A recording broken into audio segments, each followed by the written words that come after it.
Hello, and welcome to a presentation on navigating difficult conversations in the workplace.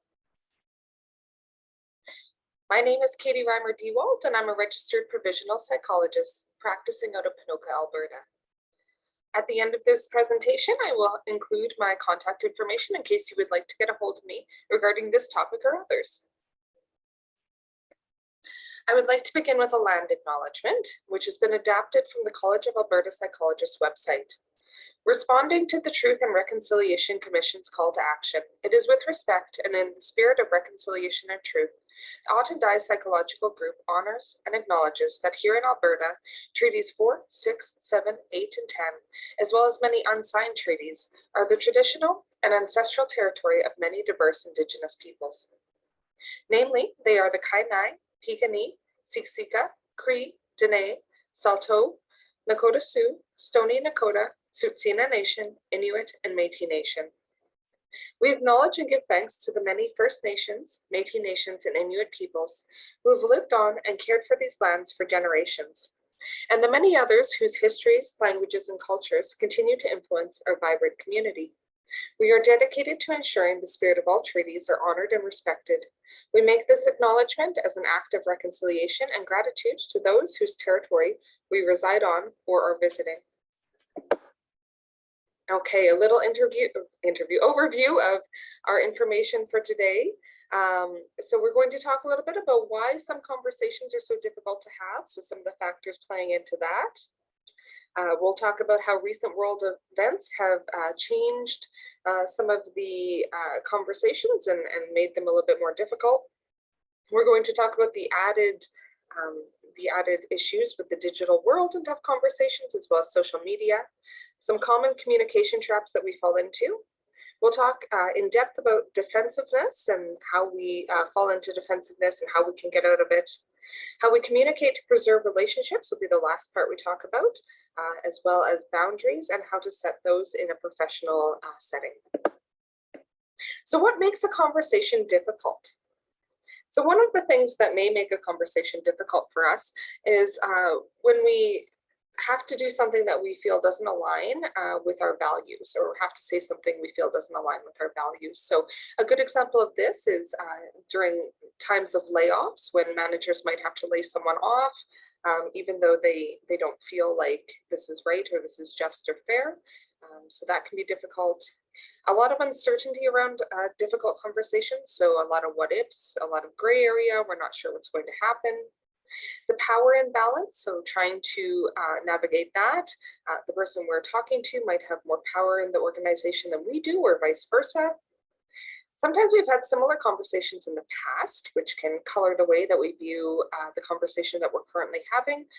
So we may have had a good experience, or we may have had a negative experience, and we might be applying our past experience to the present. And sometimes not knowing the outcome, so not being sure of how this is going to end, if there's going to be a negative reaction or not. So recent events, in the past few years, we've seen quite a few changes in our society, and some of these have been quite polarizing. So there are large volumes of information that exist in our world today, and they're very easy to access. So a lot different than the world that our grandparents and great grandparents lived in.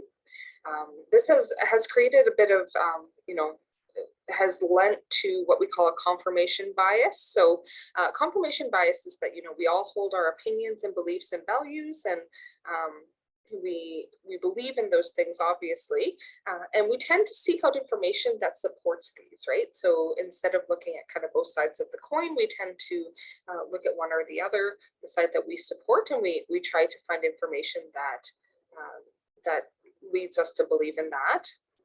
People often have very personal reasons for their beliefs and values, and they're often very complex.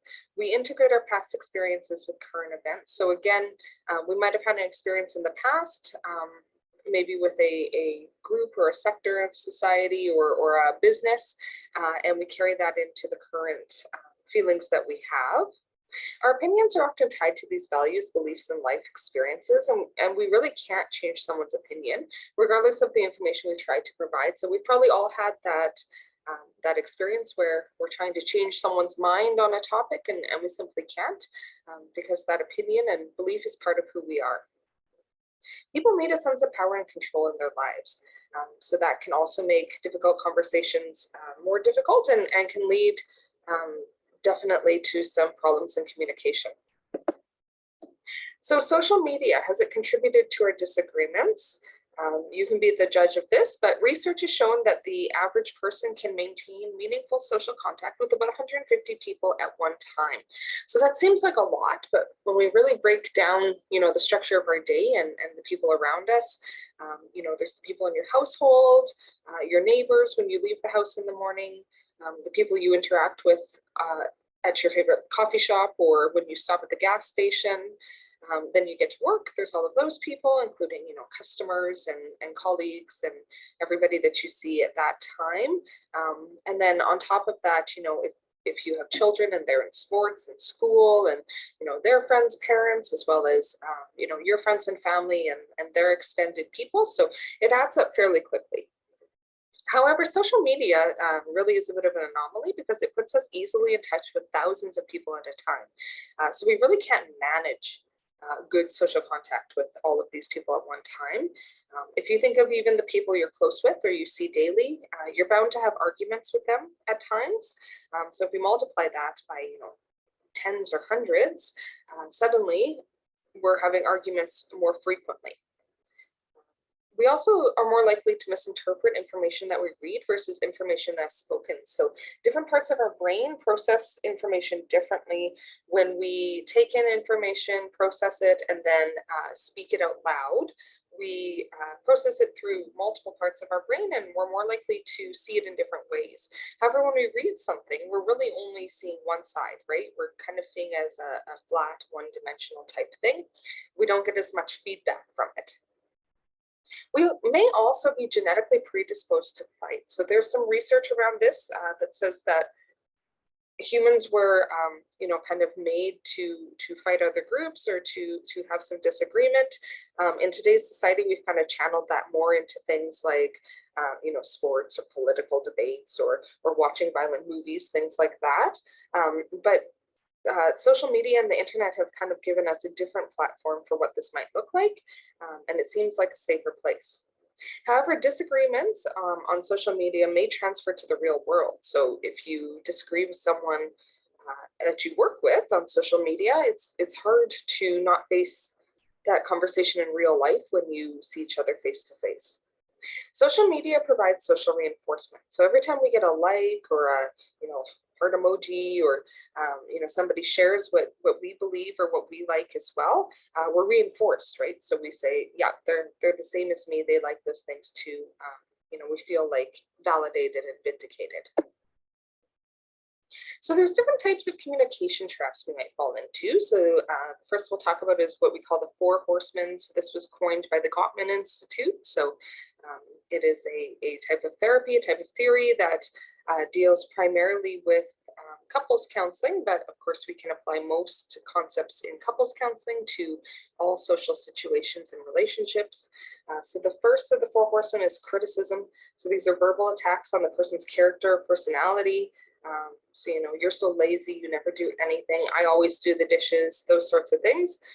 Secondly, we have contempt. So this is attacking sense of self. So, you're looking at the other person and seeing something in them that you're really labeling and feeling contempt towards. Defensiveness, this is a big one. We're going to talk about this more in depth as we go on, but it's really about victimizing yourself. So it's shifting the blame from yourself to someone or something else. Lastly, we have stonewalling. So this is withdrawing to avoid conflict. Sometimes it's giving the silent treatment. It's really just a survival instinct to try and get away from whatever the unpleasant thing may be. We often avoid difficult conversations until things have become unbearable. So we tend to sweep things under the rug and tell ourselves it's not too bad until it's just too much to handle and things blow up. Empathy and compassion are cognitively difficult. So there's been research done, studies done where people say that they really drain us mentally. So it's hard work mentally to be empathetic or to be compassionate towards people. So again, we're going to talk about defensiveness more in depth. So why do we become defensive, and how do we reduce the defensiveness?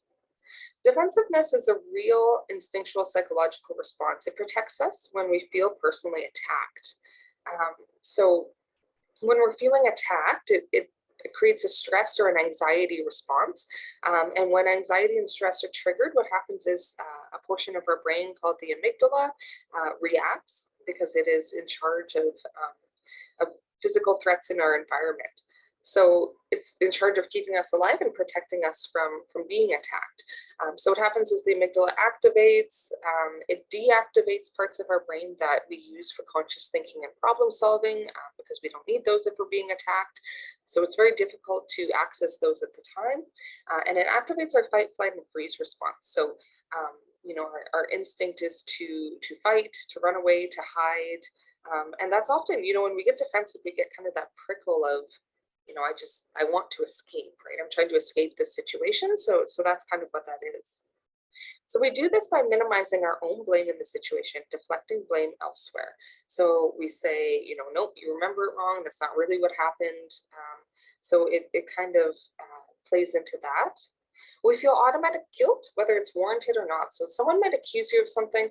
You may not have actually done that thing, but you get that automatic feeling of, what if I did something wrong?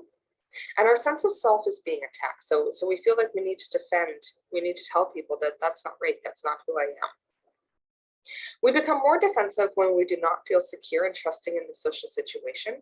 It undermines our ability to understand the problem correctly and take steps to resolve it. So we're more likely to feel like we can let our defensive guard down if we are close to people, if we feel the same to people, if we have a good relationship with them. So to combat defensiveness, we need to have compassion for the other person. So we need to find sameness, project respect, and listen to their values. Okay, we're going to watch a little bit of a video here on ways to stop being defensive.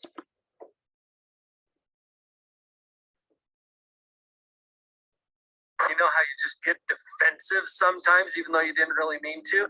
Today at Live on Purpose TV, how to stop being defensive.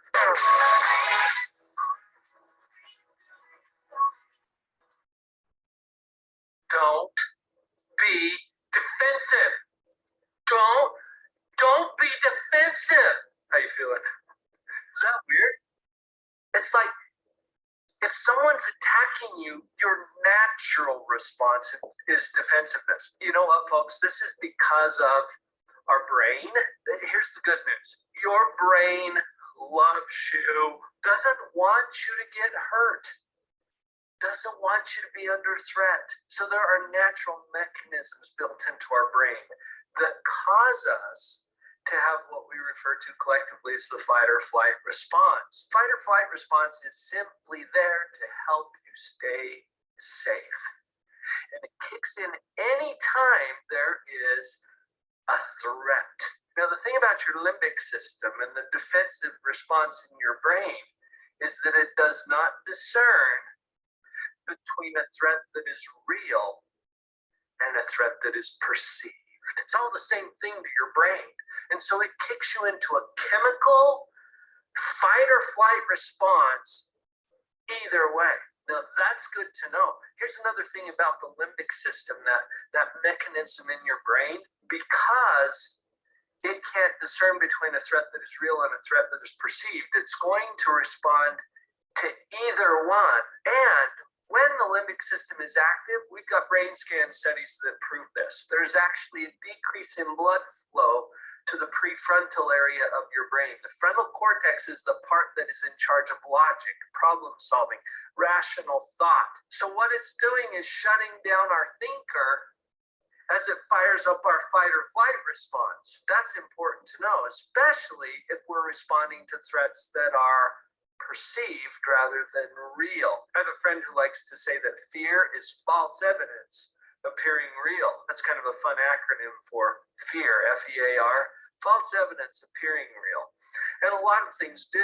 Quick example, when you go to the movies, for example, if you're in a movie that gets kind of intense, right? You notice yourself gripping those armrests a little more tightly and My wife laughs at me because I dodge stuff.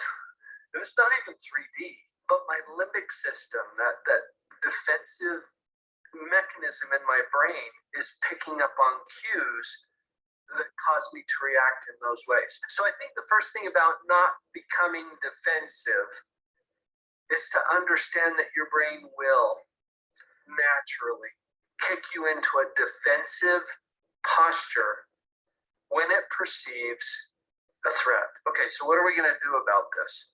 Let's look at it from a different angle for just a minute. From a social standpoint, defensiveness validates accusation. Let me say that again. Defensiveness validates accusation.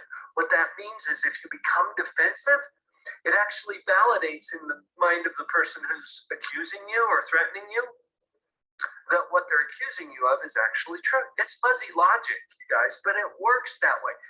Picture a couple, for example, where she says to him, "So, where were you last night?" And he gets defensive. "What do you mean? What are you talking about? What are you accusing me? I didn't do anything." Does his defensiveness help his case? No. Why is he being defensive? In her mind, he's being defensive because he's got something to hide. In his mind, he's being defensive because he's being attacked. So defensiveness validates accusation, and it tends to create problems in our relationships. What can we do about it? I think the first step is that we need to manage that fight or flight response. Manage the fight or flight response. This is simple, folks. It's brain science. What you want to do is calm down that defensive mechanism in your brain that's causing the fight or flight response and activate or reactivate the prefrontal part of your brain where you're doing all the logic and problem solving. That's the part of the brain that we need to effectively negotiate relationships. Quickest way I know to do this is through breathing. All right, just take a few minutes and breathe. Now, you can actually train and condition your brain to respond differently by practicing breathing. Here's what I mean. And I learned this technique years ago. There's a lot of different kinds of techniques, but just this is one you can try if you don't have another one. You simply breathe in through the nose, and you want to fill up your lungs. Just kind of stretch them a bit. So in through the nose, and you want to hold for maybe 10 seconds or so, just enough to give it a little bit of a stretch and to feel that effect. And then exhale slowly through your mouth. Purse your lips, restrict the flow here a little bit so that your exhale tends to be about twice as long as your inhale.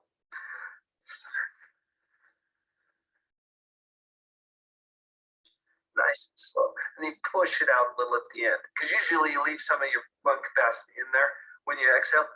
Push it out, and then you can breathe in even deeper the next time. Hold just for a little bit, and then slowly out through the mouth. Do that 2 or 3 times, and notice how you feel. I feel good just doing the little demonstration to you here. It changes the dynamics, the neurophysiological dynamics of your brain, and it causes a relaxation response. What that also does is it redirects the blood flow up to the prefrontal part of your brain, and that's the part you're going to need to handle the problem or the situation in a more effective way. So manage that fight or flight response. Now, a little word about the opinion of other people. What other people think about you is none of your business. Honestly, and does it affect you? Yes, it might, especially if that person is close to you, like it's your boss or it's your spouse or it's your child. So some people's opinions may matter more than others, but here's the thing. Everything that someone else thinks about you is simply feedback. What is feedback? Feedback is information, period. Information about what?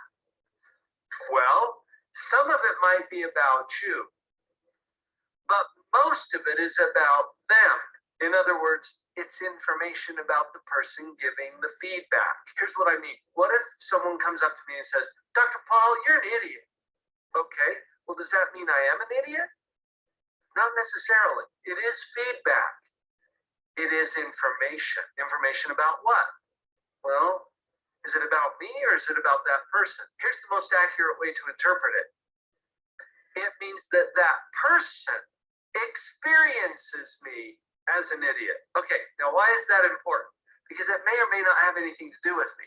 This is a way to distance myself psychologically from the attack, which means I'm less likely to become defensive, right? So understand that the information is about how that person experiences me. Now, what can I do with that feedback? There's a lot of things I might do with it. I might take it in and say, well, that person's an idiot. That probably wouldn't be helpful either.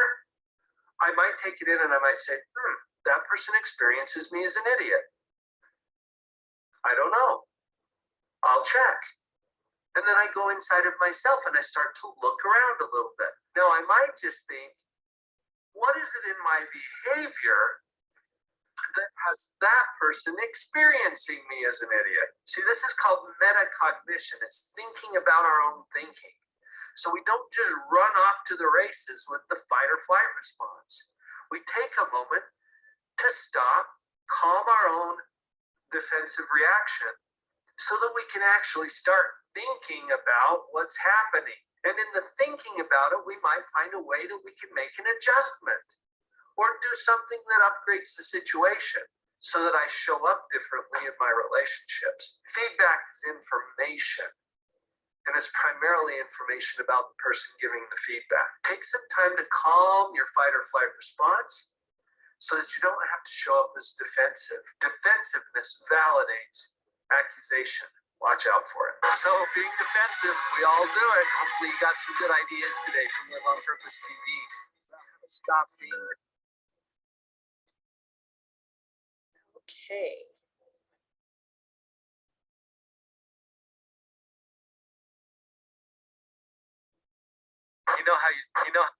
Okay. All right. So I hope that video was informative for you and gave you some ideas on how to reduce the defensiveness. So like you said, taking some deep breaths, taking a step back and thinking about the situation through metacognition or thinking about it critically, applying our evidence to it. So is this really about me, or is this how the other person perceives it? Do I need to react in this situation?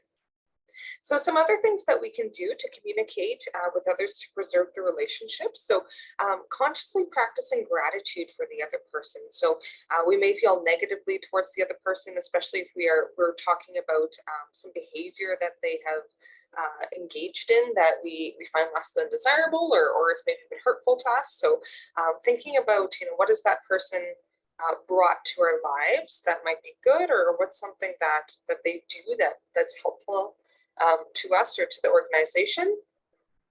So that can change the way we feel about them and can make communication easier.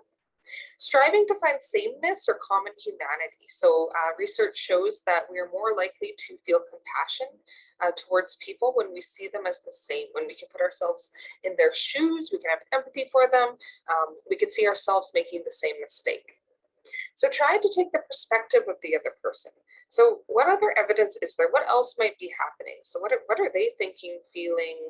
Why did they do this? What experiences have they had that influence their views? So have they had experiences in the past that might have made them distrustful or have made them act in this way for self-preservation? We can try to relate. So is there a time you've had a similar experience? So have you also been in the same boat? And can you have compassion for the other person's perspective, or can you see why they might believe that? Don't expect them to agree. So our opinions are our opinions. Like we said, they're based on our values, our beliefs, and our experiences.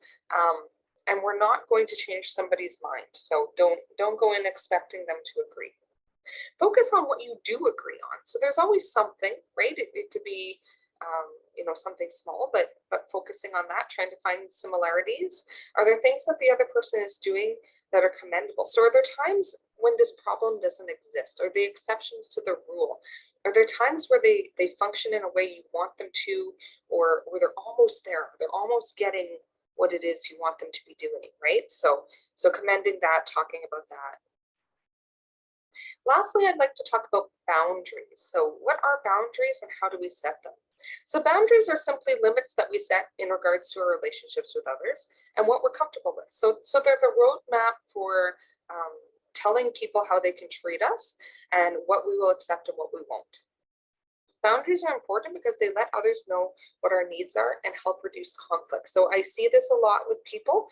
We fall into a trap of mind reading, right? So we're thinking the other person should know what it is we need. It seems so logical to us, right? So common sense isn't really common. The thing that we think is common knowledge and everyone should know this doesn't necessarily mean the other person sees it from that perspective or has that experience. So being very crystal clear, being very transparent with what we need. At work, they can help keep our professional and personal lives from becoming enmeshed. So, we often do have friends that we see outside of work and all of that, but sometimes we start to develop really close relationships with other people in the organization, especially between, say, a manager and their employee, that we want to, it's best practice to keep those parts of our lives separate so that we don't run into conflicts of interest. Okay, so we want to be honest about our needs when we set boundaries. We want to address the conflict or problem as soon as they arise. So we talked before about how we often will sweep things under the rug and kind of hold it in our pocket until it becomes too big and then it explodes. So we want to nip it in the butt. As soon as somebody does something that we just feel isn't quite what we need from them, we want to address that in a kind way, kind, professional way. We want to own our part and use specific language and I statements to describe what went wrong. So describing the part you played in the situation can be helpful as well. So I should have been more clear with my expectations. And I statement is, and the way that we use I statements is that we neutrally describe what the person did without pointing fingers. So saying that, I feel betrayed when people share my secrets that I have entrusted them with. So things like that. So instead of saying, you did this to me, saying, this is how I feel when this happens. And then telling them what it is you need them to do next time. So I would really like it if you kept my secrets confidential and didn't share them with Debbie in accounting or whatever that looks like. We want to agree on the rules. So decide what is allowed in communication and what is not. So talking to the person about, I'm not okay with this. How do you feel about it? So what do we allow? What do we never allow? And what do we sometimes in some situations are we okay with? All right. So thank you for attending this presentation. I hope that you learned some valuable tips on having difficult conversations in the workplace. If you'd like more information on this topic, if you have any questions or comments or any other mental health topic, please feel free to contact me at katie@autandie.com. The number is 780-312-8722. All right. Thank you.